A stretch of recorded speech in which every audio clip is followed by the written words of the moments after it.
Maybe you saw this recent alarming news report from right here in Camden County.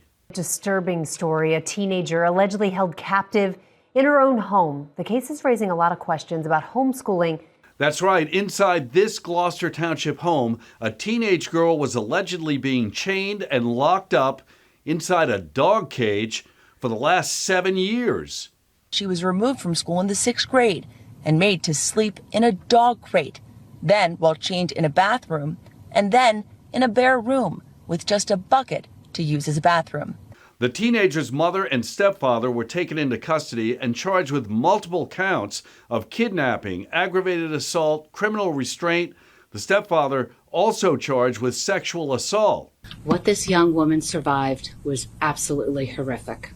Just a week prior, this woman was arrested in Connecticut, charged with holding her son captive for decades. Police say the victim in that case had also been pulled out of school at around the same age. Homeschooling may be the right choice for many families. Unfortunately, it can be used by others as a means to hide abuse. So let's talk about homeschooling. Lots of folks homeschool. Nothing wrong with that. In my office, we've employed a homeschool legislative aide who was excellent. But New Jersey has some of the laxest homeschooling policies in the nation. Once a child is removed from school, we have no idea how that education is progressing or whether that child is safe.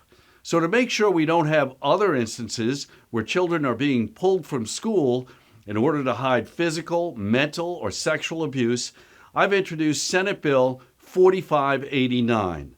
Here's the bill. It's only one paragraph, and it says that a child in a home education program and the child's parent or guardian shall meet annually with a person from the resident school district for the parent or guardian to have an opportunity to request support from the school district for the home education program and for the person designated by the superintendent to conduct a general health and wellness check of the child.